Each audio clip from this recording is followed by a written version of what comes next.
Everybody's okay? Yep. I think so. Okay. So there's Kleenex. Needs to be nice to each other and pass it if somebody needs it. The restroom you probably discovered is right there. There's another one upstairs at the head of the stairs if you need it. Not a problem. We can even put it on pause. So this is all about Jerre Gerholdt. And he was different things to different people here. And all of you had your special line with him and a special relationship. When you're looking at duplicating who and what another being is and what they've accomplished, you're really taking on a very large task. Because there are so many different aspects to a being. And each one of us are privileged to connect with another being and experience what we experience with him. And Dad was that way because he was a very rich person. He had a lot of different interests. He actually liked people. For a guy that didn't like parties, he actually really liked people. And he really valued his family. He really valued his friends. He used to tell me about Ernie all the time. Steve, I heard about Steve for, different points, many different points. Mm-hmm. Very loved. Jeff, he talked about you. Talked about a lot of guys. Walt, absolutely. Walt and Judy. Joe. And a lot of stories. And if I forgot him, he'd tell me again, and it was great. I'm hoping that today we'll actually learn more about Jerre because we each had this rich experience with him of different types. And every one of these types of events I've gone to, I came away, wow, I didn't really know that person that well, but it was because they were so huge as beings, and they had different things that they shared with different people that they knew and loved. So I'll be asking you, if you want to collect your thoughts now, I'll be asking anybody that wants to say something about it, a funny story with him, or an experience that they really, really enjoyed, or that they just want to say something.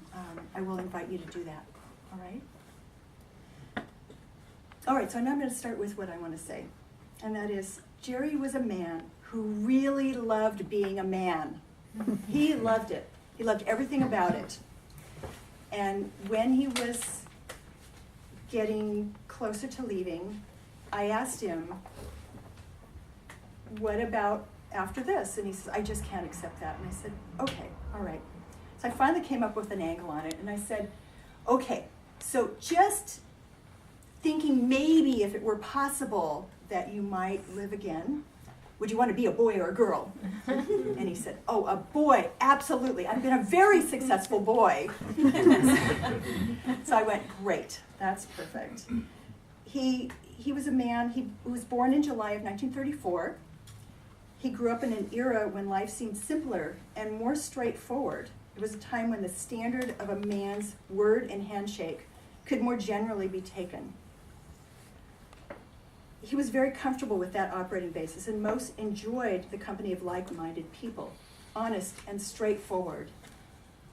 Contracts were more of an annoyance to him, and he preferred that they be handled by others, his attorneys and his wives. He liked women and was happiest having a special woman in his life.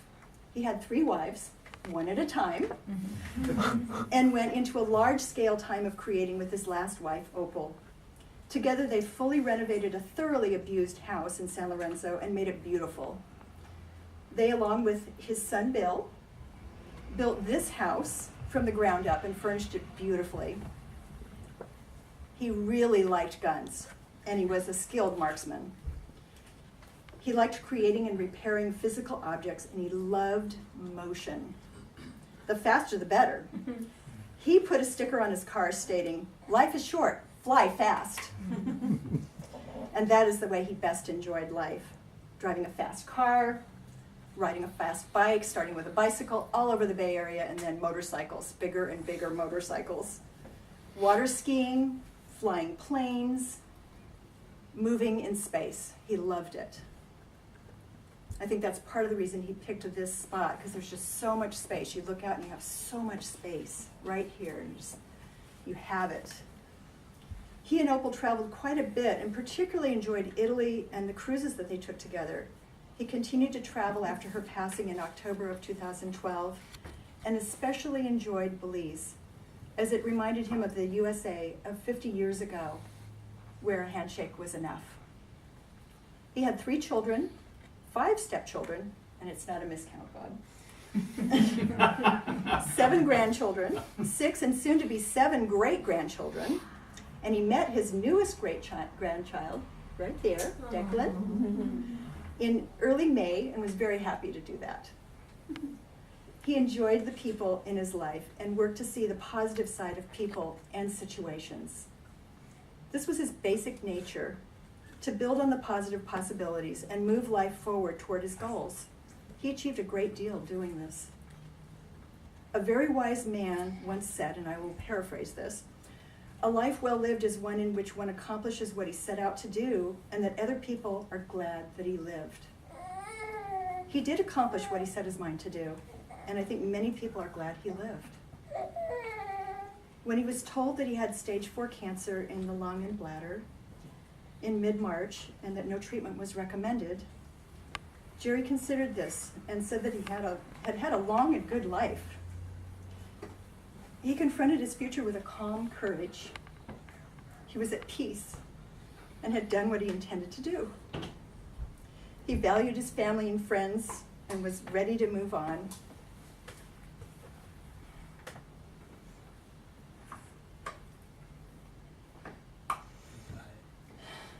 He passed away exactly 8 weeks later, peacefully at my home on May the 11th at 2:26 p.m. One aspect of himself that Jerry really valued and relied on to get him through life was his sense of humor. And I think we've all experienced his sense of humor.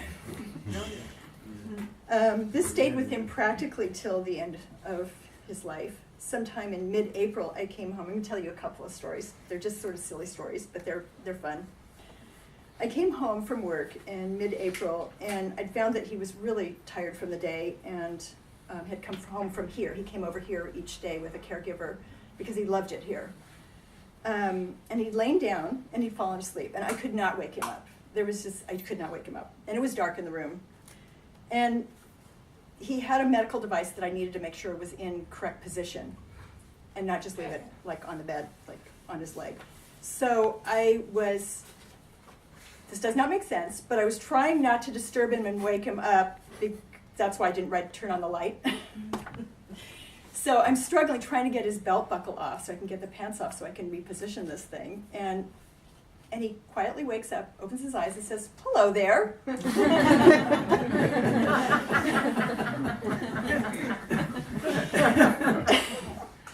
It was pretty funny. That's cute. About 3 weeks later, this was pretty close to the 11th, his hospice nurse, we had a new hospice nurse, and she was really great. Older woman, she was retired, and she had her grandchildren, but she wanted to be able to talk to people that were a little older. So she went back to work. So we got her for a little bit, and she was trying to handle the situation. It was a difficult situation, and it wasn't going well, and it was extremely painful. And his caregiver and I were in the room with the nurse and Dad. And the room was getting really tense, and there was a lot of concern, and Dad comes up with, "Damn, I left my baling wire at home." Well, the nurse loved it. She chuckled, and she was easily able to handle the situation right after that, and it was great. He had relieved the tension with a single well-placed joke. He loved that because he had a desire for people to be at ease and to do well. This and his easygoing temperament made him a really good teacher, and he taught me a lot of things, and he taught a lot of other people a lot of things. They've expressed that today, just greeting me. And that was something I really loved about my dad, is he like teaching me to drive was like And he didn't like yell at me or anything. He's just like, okay, well, no, you really should put the brake on now. So anyway, that's what I wanted to say. And there's a couple other people that are going to speak. So I'm wondering, can you take over for John on the pictures and then he'll speak? And then Absolutely. Okay, good. All right. So Jerry's brother, John Gerholdt, is going to speak now. How are you today? It's really appreciated by the whole family, believe me. It's weird that the situation turned out to be that all three of us brothers, Jerry, my older brother, and my fraternal twin and I, all showed up with cancer within 4 months of each other. Really a weird situation, so we're coping with that, and I'm really grateful that Jerry had Melanie and quite often Bob up to help with his passing and setting him set to wherever he feels comfortable going on in existence. I had a really close relationship with him. He and I visited whenever we were able, even though I live in San Diego. He drove down there. When I could, I would drive up here. I was doing still more stuff than him. He was acting more retired, I'm sorry. And so he wasn't, he was more able to travel than I was, but I made it up when I could, and he would get down there, and I volunteer on the Midway Museum, and he loved that. So I was always taking him on there. As of now, we have ordered a memorial bench to be placed on the Midway with his information, birth and death dates, to honor him and to remember his Marine service. He was in the Marines from 52 to 56. Thank you very much again for coming. I really have nothing more to add. I know we'll all miss him. Reading glasses. Would you like mine? You got about 3 pairs coming out. I look at it every once in a while, but I need to be able to read.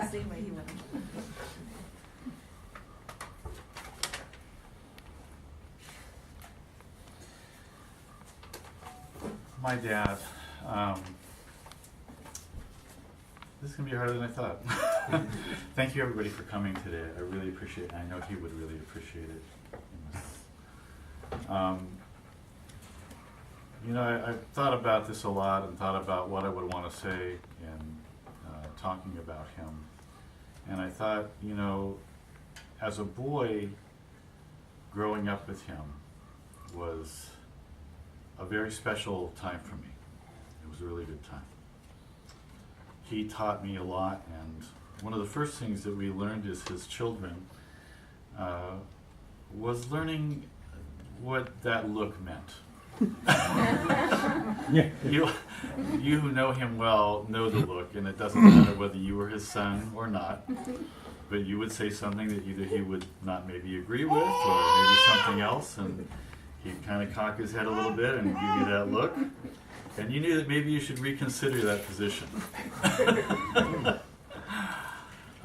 His sense of humor was always there. He taught us from a very early age to appreciate that.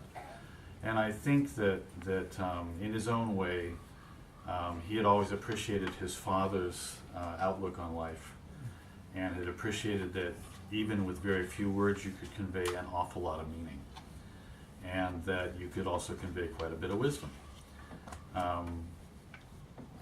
When I was growing up, I think I was struck with the fact that oftentimes I would find myself thinking about a situation after having had something occur within any of the situations that I was in. And I thought to myself later, and I employed the same tactic later, you can ask my poor children, that teaching somebody to think for themselves and making them puzzle things out is a whole lot better than proselytizing or lecturing or anything else.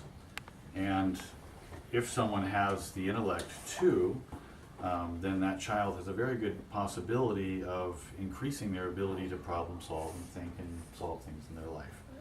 My father gave that to me in spades. He taught me how to build things, how to unbuild things, how to take things apart mentally, physically, whatever. That helped me tremendously, and although he never wanted to be involved in people management, and frankly just really wanted to stay very far away from it, because he didn't like conflict, he loved people, he wanted to be around people. That's something that, because of what I learned, I was able to go into the field of management and be very comfortable doing that. But this is because I was learning how to solve puzzles from the moment that I was a child. I remember one time he gave me this Chinese cube, wooden cube. I don't know if anyone's familiar with these things. They're called a star cube. And I was probably 7. And I remember, I was really good at taking it apart. I wasn't very good at putting it back together again. And it was difficult to do anyway, to put it back together again. And so I'd work on it for a half an hour, or hour, whatever it was. I'd go back to him and I'd say, Dad, I got this far. And he said, okay, I'm going to do it for you this time. Watch me. Next time you're going to have to do it yourself. And he was very patient. This went on for an awful long time. It wasn't one more time. It was several times more. But this was how he was. He would patiently teach you to do it, and also at the same time teach you how to puzzle things out, how to, solve things. That's what I really appreciated that about him. We did a lot of things together as a family. He taught me how to shoot pocket billiards. I remember being 5 years old, standing on a chair just to be able to reach the pool table. But I became a good pool player because of that. But I always reflected back on that and thought to myself, that is really funny. He was actually moving the chair around for me for every single pool shot and teaching me how to do this. And we learned, we did a lot of things as children growing up. We went, not just on family vacations, but, we went flying in airplanes, and he built airplanes. He built a family boat with a friend of his that he ended up keeping, not his friend, and we went water skiing, and there were a lot of activities. And so I have considered myself very blessed in the way that he approached life and taught us all to put some humor into it, all without lecturing, all without, stumping in any way whatsoever.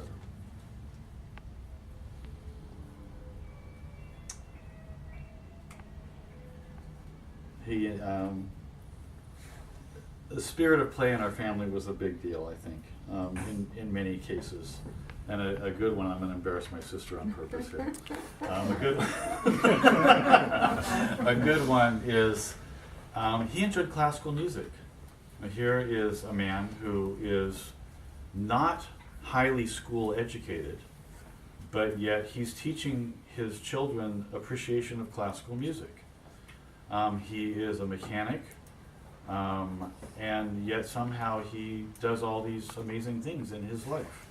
And that was the kind of person that my father was. He was the kind of person that would teach you, if you set a goal, and by the way, you probably should set goals, because otherwise you don't do much. If you set a goal, you could actually go after it and accomplish it. And that's a hell of a thing, if you think about that. If somebody can give you that gift, he's given you a life, in many ways. I learned how to ride motorcycles, learned how to water ski, learned how to somewhat fly. I never had a pilot's license, but he would let us fly up in the sky. Mm-hmm. And I remember one time and he was learning, himself. And I remember one Tahoe trip when we were coming out of the Tahoe airport. Yeah. And that was one of the most harrowing things. We're coming up, and I don't know how it is, it probably is the same now, but we were coming up, and we were in a 4-seater Cessna, and we're coming up out of it, and you've got to come up pretty steep to get out of the Tahoe Valley there. And I remember that the plane was, my dad was saying something about it, feeling a little bit heavy or whatever, and I think there was a lot of weight on the airplane. And I remember that, gosh, we're not really going up much higher than those mountains. But I'm a kid. I was probably, I don't know, 10, 11, you think? And I, you know, again, one of those things you reflect on later, you go, oh my God. And I hear my dad tell the story later, and he was very concerned that we were going to even clear that mountain at all. But he, you know, he would make sure it would come out okay. We all had confidence that he would. But I think that the main lesson was that he wouldn't shy away from adventures of different sorts. You know, he would bring them into, you know, our lives somehow, some way. Some of his qualities are, and I remember my mother used to say this about him, that if my dad doesn't know how to do something, he would just read a book and do it. You know, and I thought that's an amazing thing, you know, to be able to do that. I really appreciated his friendliness. In the neighborhood, people knew him, people liked him, and I think he taught us that maybe you don't need to be fearful of people around you. Maybe you can, you know, be friendly with people. Maybe you can do things for people. And I think because of that, you know, our own desire to help people or be charitable or whatever has come through very strongly as well. And even, you know, in areas where he may not have excelled, we still learned that from him.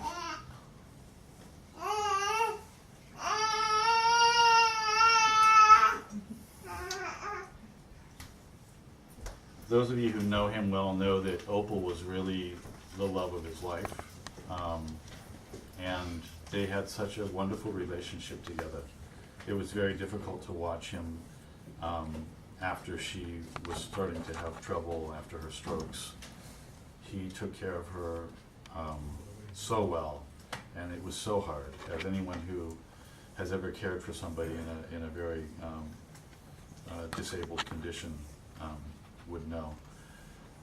He would fault himself even when he was doing, you know, pretty much more than anybody else could ever really do in that kind of a circumstance. He loved her so much, and he just wanted to try and bring her back and give her back her,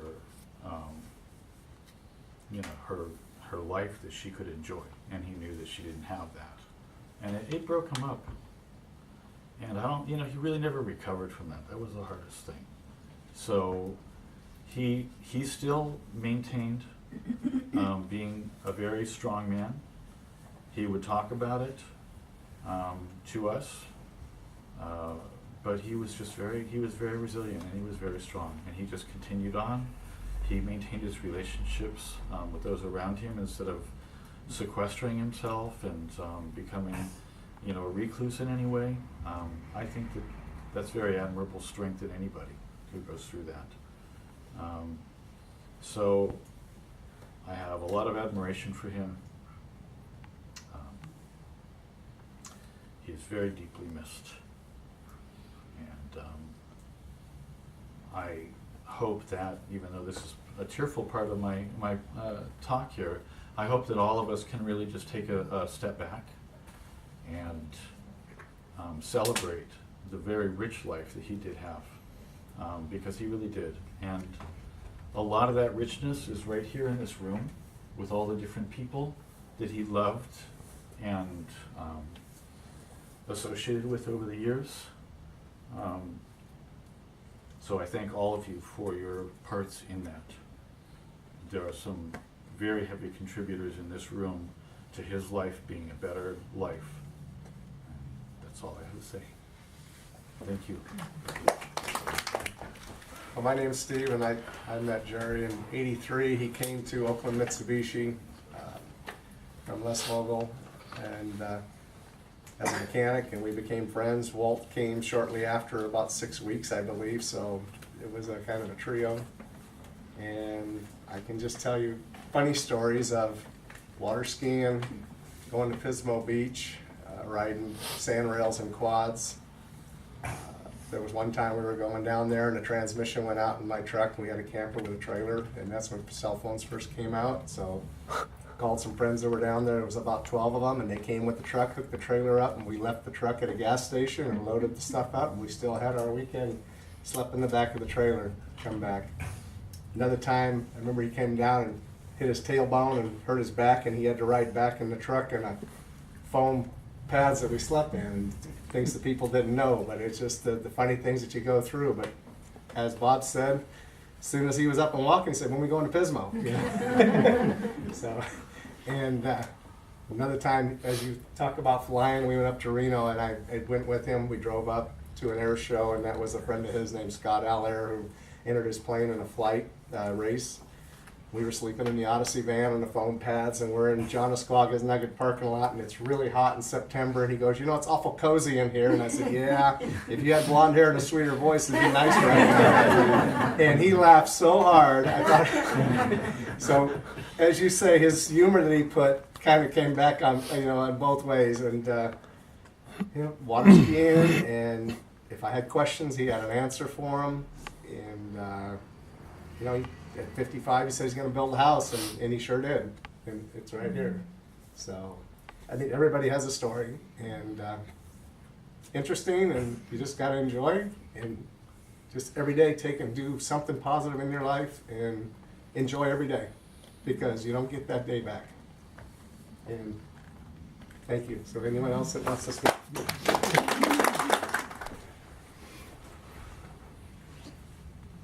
I thought this was going to be easy. Jerry and I worked in the same shops for 30 years. After 22 years, the shop we worked in together went out of business. We did a little drifting around, and then in 1985, he called me and said, would you like to come to work with me in Mitsubishi? And I said, yes. So I went over, and they hired me. From Mitsubishi, I went to Datsun, from Datsun to Honda, and that's where I completed my time. Jerry made the arrangements for Walt Gustick and I to go to the Oshkosh Fly-In 1987. Went and stayed in the dormitories, ate in the cafeteria, had a wonderful time. He really did a good job of planning. Then I used to like to go to the Livermore Airport with him. He called me more times than I could go. But we really had a good time, met a lot of people, and he really enjoyed it out there. And then I also went water skiing with him and what have you. So that's about all I'd say, but he was a great guy to work with and a great friend. Online, and it really hit a spot. Anyways, we do not need a special day to bring you to our minds. The days we do not think of you are very hard to find.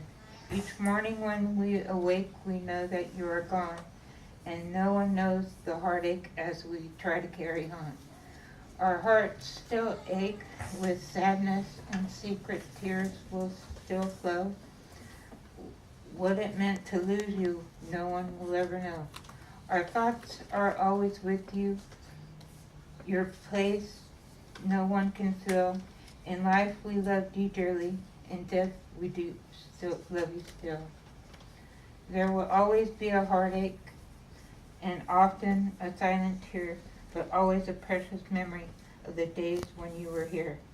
If tears would make a staircase and heartaches made a lane, we'd walk the path to heaven and bring you home again.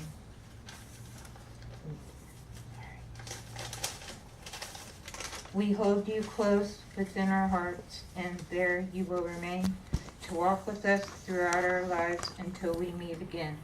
Our family chain is broken now, and nothing seems the same, but as God calls us one by one, the chain will link again. That's all I have. I've known Mr. Gerholdt the shortest amount of time, and I'm his attorney. And without breaking attorney-client confidences, I can tell you, he's an extraordinary man. And Samantha and I, we work together with him, and he makes an impression of somebody who's lived his life thoroughly and loved everything and everyone in it. And we take inspiration from that. And you know, we deal with people's problems and people who have things going on, and to have somebody come in who makes us happy to see him, it's a blessing. And then to be extended out to his family, and you see, oh yes, of course, of course his family's great. He's great. We came here today, Sam and I, because of the impression that he made on us, and wanted to share that even as he was older and, you know, dealing with things that people deal with when they get older, he was a joy. And to know that he built his house. What do you mean he built his house? And he built planes. What do you mean he built planes? It was amazing to meet somebody who has done so much in his life with absolute joy.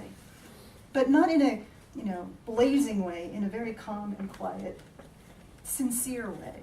He's so human and so great. So thank you for letting us be here. And I know it's a little strange that his attorneys are here, but it's a testament to how impressive he is to us. So thank you.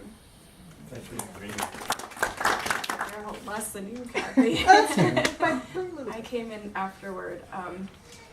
The first time I met him, I remember just what a gentle spirit he was and what an impression he left when he left. It was a really hard appointment, I think, but he was amazing to talk to. And when we talked about his planes, it's like his whole face lit up, and we talked about what he enjoyed, and it was really neat to see. Even in times of difficulty, he was very poised, he was very calm, and he was very sincere. And I really enjoyed every moment I had, even though it was difficult, because he was so genuine in everything that he said and he did. And I got the impression that he never wanted to hurt anybody or anything. So it was really neat to see someone with that calming of a spirit. A joy to work with, and great children. Very glad that I got to meet the other child today. So thank you guys for allowing us. We enjoyed working with him dearly. Great man, great soul. And thank you for allowing us to be here today. I didn't prepare anything because I wasn't thinking of speaking or anything, and I get teary if I start talking about him. But anyway, he's my second dad, and every time he came to visit or we came to visit, we have the best time ever. He always welcomed me like his daughter and loved me like his daughter. And I'll never forget the last days that I spent time with him. It was just 1 week before he passed away. And I will always have him in my memory, in my heart.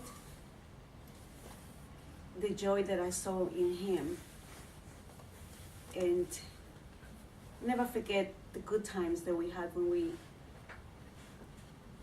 went to Belize and spent time with him, and also when we will come here and spend time with him, and also the good times and how funny he was. Anyway, I love him, and he will always be in my heart. That's all. I think I'm the youngest grandchild, right? No? Well, No, they're great-grandchildren. You don't count. Alright, so I'm the youngest grandchild. My mother's second and last. I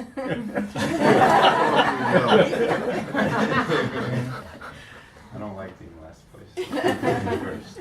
Okay, but yeah, I got to spend a lot of time with my grandfather, coming towards the end. It was actually, I really enjoyed it. He started being unable to drive, and so I got to actually drive him around. And we drive from my house here, take his blue car, because he loved his blue car. It's out there in the garage. And we drive it over to Livermore Airport. And we do that. We started doing that every Saturday. It was great. We'd go out, we'd see the different guys there. I'm sure some of you have been there. Yeah, lots of planes being built, experimental airplanes. And yeah, we'd go over there, and he'd just, as you said, you know, when he talks about planes, he lights up, you know. He just get your own car to go into the airport, you just look for traffic of the airplanes coming in, you drive across the end and go to the other side. Yeah. And for a long time, one of the main person that he would visit out there, Bruce. I don't know, some of you may know him. Yep. Yeah, he was working on his airplane, so we couldn't fly. We didn't get to fly a lot. And then we got our first flight with some of his other friends, and we flew out to, where was it? Somewhere up north, like near past Sacramento or something like that. Huh? Red Bluff? Auburn, probably. Auburn. There we go. Maybe near there. I'm not sure. I'm not aware of the map. Well, yeah, we went up to Auburn. We had food, and it was just a really great time. We came back, and it's funny because he loved this one joke. I'm sure you guys have heard it maybe once or twice if you've been to the airport with him. He told it to me a couple of times. He would say, around here, I'm known as a gopher.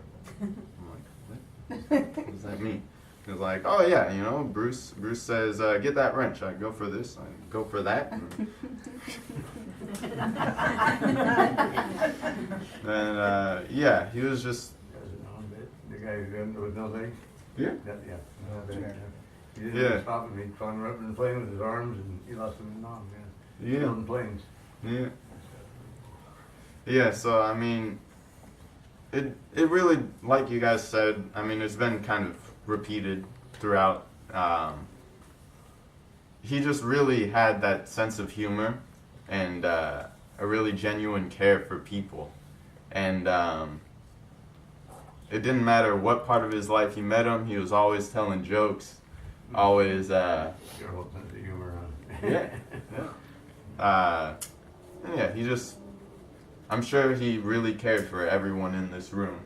And it shows that you guys had the same sort of feeling towards him because you guys are here. So, thank you for being here. Hold on a sec. I don't know how this is gonna go. But my grandpa has always been, I'm his grandfather. You're his grandfather? I'm his grandfather. No, I'm his granddaughter. He's always been a very impressive person to me. Growing up, like I just remember thinking like, wow, he does so much, or he's done so much. And I remember when we came to this house, and my dad told me he built it, and I was like, isn't he a grandpa though? And it was just the most incredible thing to me. And more recently, our special moments have been seeing him with my own kids, and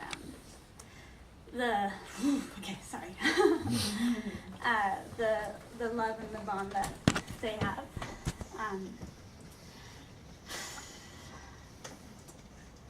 Yeah. I think I'll be okay. But yeah, so watching that relationship has been really special, and I got to come up a little bit ago with the baby, and he got to meet him, and it was the sweetest thing. It was so cute. Grandpa was just so in love with him, and Declan was so in love with him as well. And I got some really cute pictures. Yeah, so I'm just glad that they had that time with him. And that's all. I'm going to stop now because I'm losing it here. I'm really good friends with Joe.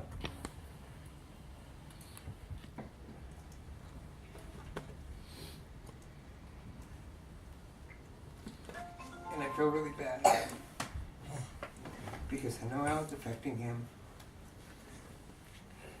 But what you guys have said, because I didn't know him very well, you know, I've known Bill for 15 years, but didn't know him very well. The repeating things, the jokes, the gopher. Now I know why he does it. Because I heard the same things over and over again. But you sit there and you listen because you care. I now know where his heart comes from.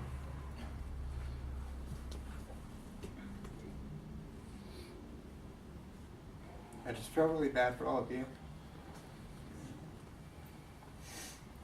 But I'm also very blessed that you guys had the time you did. I lost mine when I was 17. So you guys had a long time to enjoy it. As siblings, I encourage you guys to get closer. Appreciate one another. As family, do the same. Because these times come, and then you're left with nothing but memories. And I shouldn't say nothing because memories are the most beautiful thing you have. I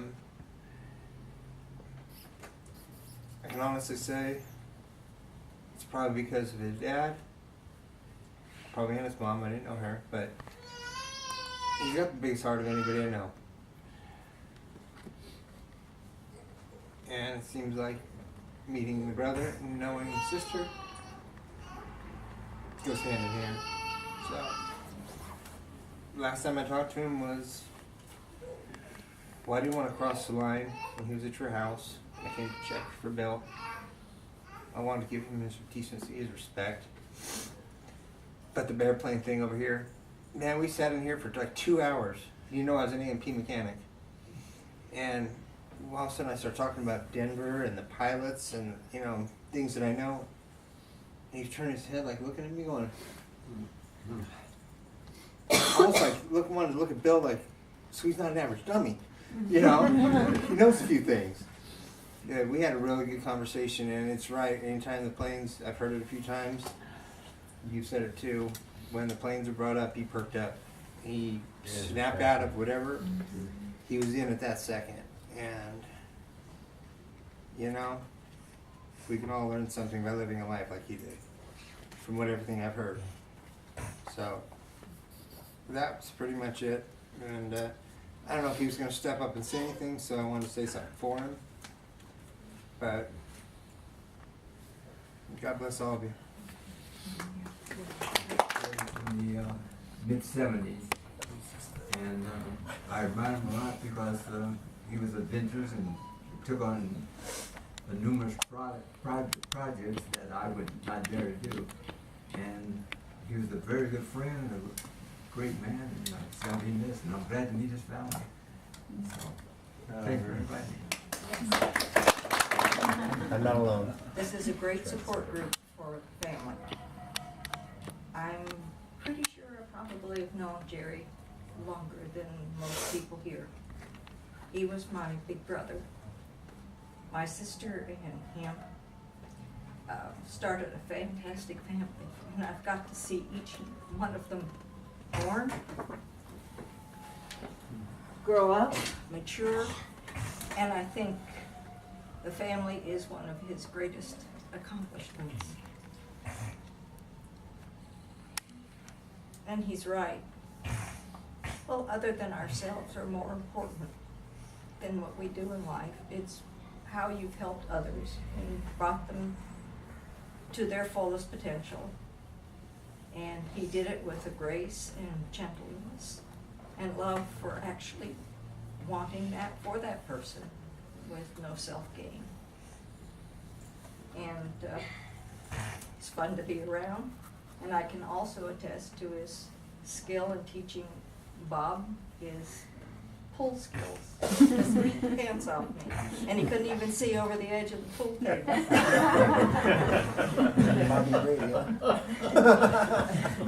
And as a big aunt, I did not particularly care for that.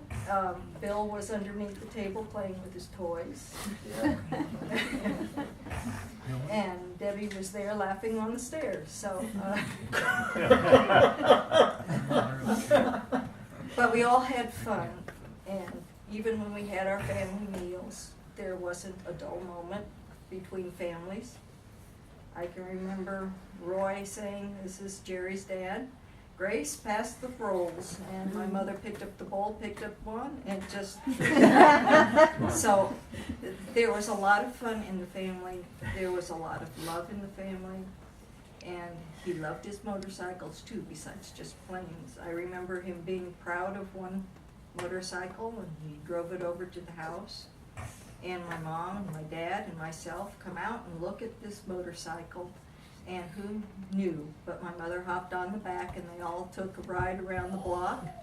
And that's the first time I learned my mother used to ride motorcycles with her. Surprised the heck out of Jerry, but they did have a good ride. But there's fond memories, and yes, whenever he didn't know how to do something, he'd find out. There was never a project he'd never get done. He'd find out how to get it done and how to accomplish it. And see, I've learned that he's taught his children that, because whenever there's a project, either Henry or Bob find a way of getting it done. And they do it, and Debbie does it, and it's fantastic. And I love the way they've grown up. All the children have just done fantastic. And I've missed them a lot in my life, but I feel like I come home every time I come to see them. So thank you. We feel like that. Jerry about 13 years ago. And I rented a house for this house over there in Bachman Road in San Lorenzo. Anyway, during that time, I was having problems with my ex-wife. So we went into court, and he was there, and the judge was reading the book, and was gonna throw the book at me and everything else. And after that everything was done, he called me up. I said, you know, Marcel, you don't have to pay this month's rent. You can go on for the, when you can afford it. He doesn't have to do that, and everything else, and thank you and everything else. And I paid, when I once I paid what I owe him. I owe him too much. So anyway, that's it. Thank you.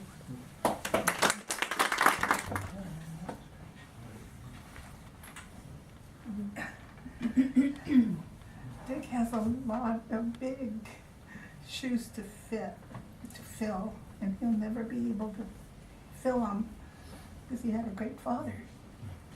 And we just want you to accept us, and we'll always be there for you. And we love you. Thank you. An amazing lifetime for Jerre. For me, I met Jerre back in May of '77 when his daughter was moving up to San Francisco to stay with her brother Bob, who I was staying with at the time, right? That's where I first met Jerre. And then I started a relationship with his daughter, and Jerre didn't talk with me for a while. So, it was like shaky grounds. But I'll never forget the first time we got together. He was with this lady, and I went over to her house. But it's been a very interesting lifetime with Jerre, because he's probably the most creative person that I've known personally. I don't know that many people who, without the background in a given subject like making an airplane, to go out and make one that actually works. And here was a guy who was not an airplane mechanic, but he pulled this off. I don't know of a guy who, has no real estate experience to buy 5 or 6 houses, and they all survive financially. I don't know of a guy who was capable of just building a major house on a major hill that wasn't even there until he put it there. This guy had the ability to study, learn a subject, and do it. This is quite extraordinary, And plus the fact he was an old school mechanic who you could say morphed himself into being a new school mechanic when he started working at Honda and had all these electronics. I remember one time Jerre coming up to me and saying, You know, that car there, it takes 3 hours to put in that antenna. And I thought, yeah, right. And he explained to me why it took, you had to take all this stuff off that car. You know, that's why they charge you $300 just to put in a little antenna in that particular Honda. But he studied the manual and everything and knew how to do it, and he knew his subjects. When he would take up a subject, he would learn it so that he could talk about it. And he was factual about it. It wasn't any like, yeah, well, I guess, no. Jerry knew the subjects usually if he talked about them, And over the years, our relationship improved, He was really into helping, like when I did this, rebuild the rear of the house. Jerry came over, he knew he had done it here, so just coming over there, helping me with that, was no big deal. He just showed me how to do it usually, and I just did it. He'd tell me what to get, and I did it. That relationship ran pretty well until about 10 years later when I had to put in a second panel to the house. They told me I had to run clad. That was outdated. Jerry wasn't up on the permits, so I ran clad and it didn't work. The guy come in, oh no, you don't run that. You run Romex. So I had to pull the whole thing down and run a second circuit back there. But that's the only time he gave me any bad advice. I figured, guy, his test is out. 10 years old. They don't do it like that anymore. But the experience of living with him, it was really interesting. Here's a being that's so different than what I was reared with, I'm familiar with, and so forth. And over the last 10 years, I think I probably spent more time with him than anybody else, given the time I went over there and worked on his, on Hornitos with him and here and all these different places. It's interesting working with him because I can take instructions from Jerry. He say, do this, and I just simply do that, And he was always spot on with his instructions. So an expert I didn't have any difficulty following, And anyway, it's been real interesting, toward the end of his life, he stayed with us, and, we had some differences of opinion in things because he saw things a bit differently than I do. But the relationship was real interesting because I really respect Jerry because of his creative abilities. He was impressive to me in certain respects. He pulled off all these things in life that there was no excuse, oh, he wasn't from a rich family or anything. No, he just created. And he didn't do it because his dad went to Harvard or something, It was just from a regular working class family, and he just had a certain viewpoint toward you work and earn a living and so forth. His ethnic background was not different than mine because I would always think if you get something, you have to earn it. What you create is what you have. He, we totally saw eye to eye on that, So it's been quite an interesting life having Jerry as a father-in-law. It really has been, in spite of the fact I married the apple of his eye. Yeah, that was really interesting. I guess, I could have pulled a joke on it, come in there drunk with him, or something. But no, we How long have you two been together now? 1977. 77 now. Oh yeah. Oh yeah. 23 plus 18? 41 years. 41 years, wow. It's been a remarkable lifetime with the Gerholdts. You I actually know the Gerholdts better than my own family. I left in Georgia, right? Yeah, it's been a remarkable lifetime. It really has. Everything that's going on, it's been remarkable. So anyway, I'm glad to be here, and And Jerre has lived a full life. He really has. He's lived it up. I've heard all about it, and then some. Hey, I'm not even a family member. You telling me this? Yeah, so it's been, we've had our adventures, our fun and everything, and it's been a good life with him. That's all I gotta say. I have one more talking, but she didn't.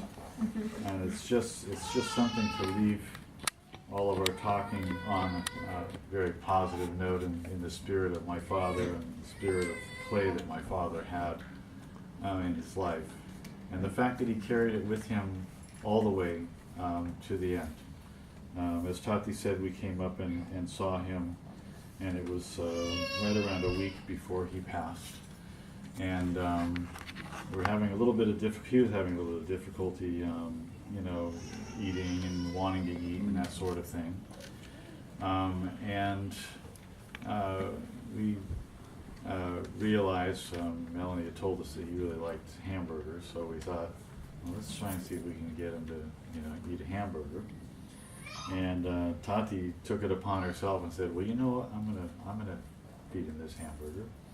And so she went up to him and in her own very cute way, teased him a little bit to get him to be interested in the hamburger, and is putting the hamburger close to his mouth and taking it away and just, you know, playing with him a little bit, which he responds to like that. I mean, play and having fun and playing jokes on each other is you know, harmless jokes on each other is a very fun thing for him.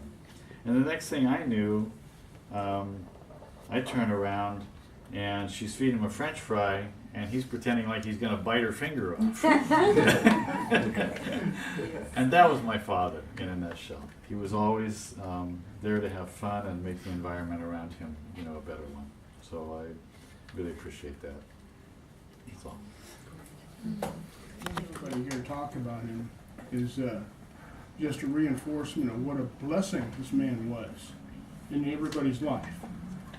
And he was a blessing to me and all my co-workers. And the thing is, he's such a good teacher that if you all take what he gave you, you almost do so well in life. And if I can only hope that we all can kind of live up to what he taught us and try to follow in his footsteps, because it's just a wonderful thing. It's a wonderful thing. That's all I have.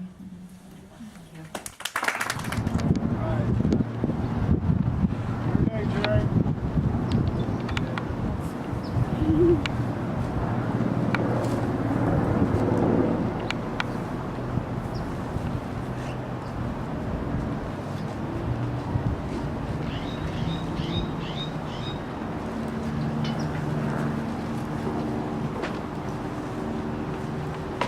Moving back inside. Okay, I should have come. I'm feeling the way to go. Because I know I'm going to start speaking like.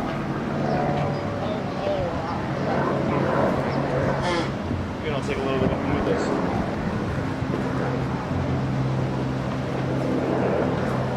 Yeah.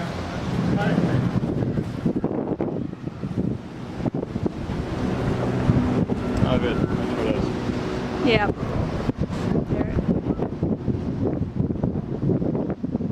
Braylon, back up. I got it. Thank you.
back inside.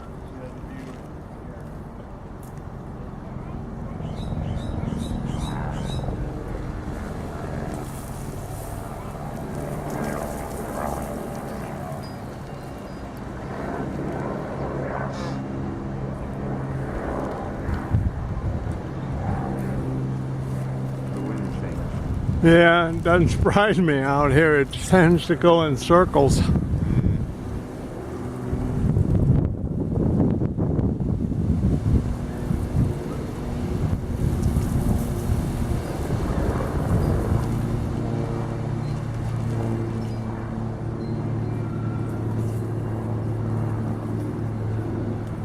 Did you want to go scout or something?